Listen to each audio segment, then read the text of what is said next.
Mesdames, Messieurs, bonsoir. On vous en parlait hier, une partie du moratoire sur les nouvelles constructions sera levée à Sherbrooke. C'est une décision qui réjouit entre autres la coopérative d'habitation des cantons de l'Est. Le projet Quartier du Cap, qui est situé sur le site de l'ancienne Toque Rouge, pourra aller de l'avant. Et Marie-Hélène, c'est un des projets qui pourrait aider à la crise actuelle du logement. Oui, d'autant plus qu'on parle de logements abordables, 121 unités. Évidemment, ça ne se construit pas du jour au lendemain. On espère que les premières familles puissent emménager dans environ 2 ans. Mais d'ici là, il reste plusieurs étapes.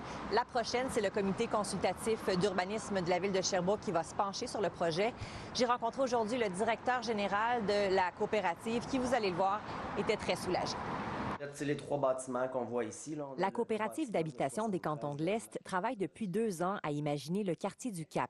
Le projet, construire 121 logements abordables sur le terrain de l'ancienne Toque Rouge. On est clairement dans une solution là, en réponse à la crise du logement. Les plans sont très avancés, le financement en grande partie bouclé. En février, lorsque la ville a annoncé qu'il ne serait plus possible de construire dans certains secteurs du périmètre urbain, ça a été toute une déception pour l'équipe. C'est un projet majeur. Là. C'est souvent ce qu'on reproche des fois. Là. C'est le manque de prévisibilité qu'on a dans notre monde. Donc, ça va être une surprise, un peu désagréable. On est content ce matin. Des experts ont évalué la capacité des infrastructures de traitement des eaux. Après analyse, des 26 zones visées par le règlement, 7 peuvent être libérées. La coopérative a donc le feu vert. Avec la levée du moratoire, ça va nous donner les coups des franges pour poursuivre le développement du projet, puis aller vers une autorisation du conseil municipal, puis ultimement une demande de permis de construction dans les prochaines semaines, mois. C'est un soulagement pour plusieurs promoteurs. Il y en a là-dedans qui sont très importants, là, comme celui qui est près de la 12e avenue, CHUS. Là. C'est 19 permis qui sont libérés, mais ça comprend plusieurs portes. Là. Mais des projets devront encore attendre, des contraintes qui surviennent à un bien mauvais moment.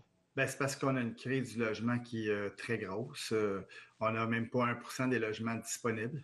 Alors, on veut faire du logement social, mais une grande partie est arrêtée par le plan nature puis par le moratoire actuellement. Le prochain secteur qui devrait être levé, ce serait Saint-Élie. Il y a des travaux à la station d'épuration qui devraient nous permettre de dégager un peu de capacité. Mais on parle de peut-être, je vais être prudente là, d'ici 1 an. La mairesse Évelyne Baudin estime que Québec devrait autoriser des exceptions, entre autres pour des projets que le gouvernement finance. Les projets de logements sociaux, par exemple, ou encore un CPE. Il y en avait un dans une zone à Brompton. C'est un peu ridicule que le gouvernement, par ses règles environnementales, nous prive de ces infrastructures publiques-là qui sont essentielles là, à la communauté. Quant au quartier du Cap, la construction pourrait commencer dès cet automne. Il y a à peu près 2 ans à partir d'aujourd'hui où peut-être on pourra accueillir les premières familles. Ici Marie-Hélène Rousseau, Radio-Canada, Sherbrooke.